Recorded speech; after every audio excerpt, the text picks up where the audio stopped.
I never thought the sound of rain could feel this heavy. That night, as it tapped against the window of my small Tokyo apartment, it sounded like a heartbeat I didn't recognize anymore. Mine, maybe, but slower, tired, almost ready to stop. My name is Daniel Harper. I'm 52 years old, and for the longest time, I believed my story had already ended. There was a time when I had everything a man could ask for. A business I built from scratch, a home filled with laughter, a family that made every morning worth waking up for. But life has a way of taking everything apart, piece by piece, until you stop noticing what's gone. The company collapsed after one bad decision. My wife left a year later. My son moved overseas, and I didn't blame him.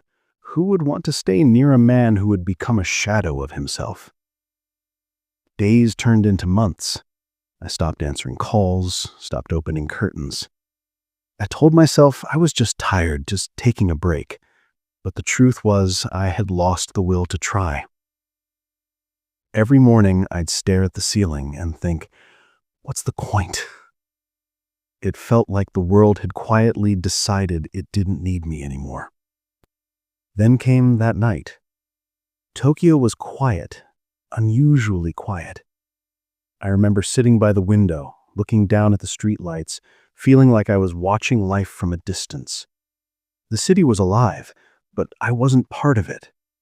I whispered to myself, maybe it's time to disappear. The words felt strangely calm, almost peaceful, like I was finally making sense of something that had been waiting too long. But then, something unexpected happened. I heard a faint scratching sound outside my door.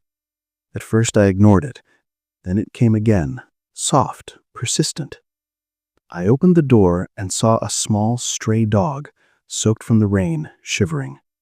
It looked up at me, eyes wide, as if asking for permission to exist. I don't know why, but I let it in. The dog sat quietly near the heater, its fur dripping onto the floor. I poured some water into a bowl and watched as it drank, tail wagging weakly.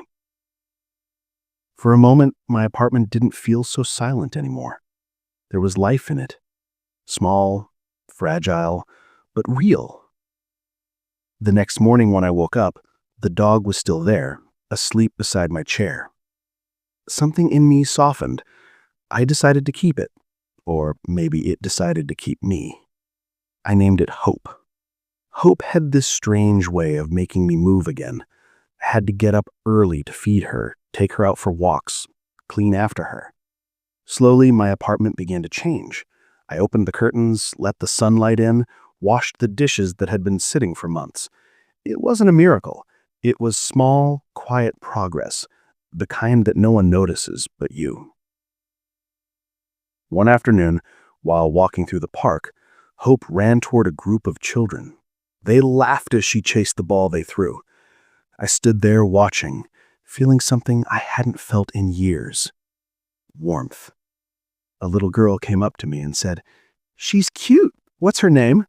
I smiled. "Hope," I said. The girl nodded. "That's a good name." That night, I looked out the window again. Same rain, same city, but it didn't feel the same.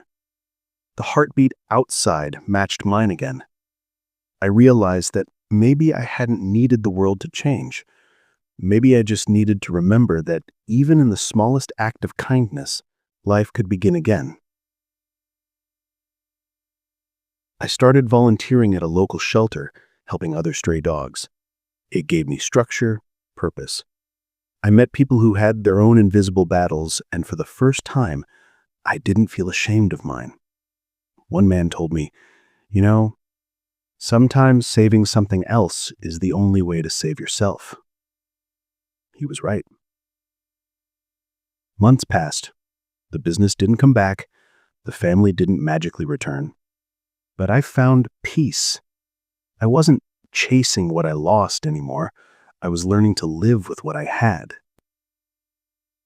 If you had told me 2 years ago that a wet, trembling stray dog would save my life, I would have laughed.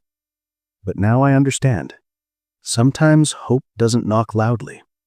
Sometimes it scratches softly at your door, waiting for you to listen. When I walk through the city now, I still see faces that look lost, people carrying invisible weights. I want to tell them, I know what that feels like. I was there. But you can come back. Because coming back doesn't mean you erase your pain. It means you find a way to live with it and still move forward. Every sunrise feels like an apology and a promise at the same time. The apology for the days I wasted wishing for an ending. The promise that as long as I can breathe, I still have a story to tell.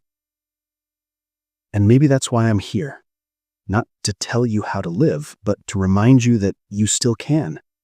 Because no matter how dark it gets, no matter how far you've fallen, there's always something waiting to pull you back, even if it's small, even if it's quiet.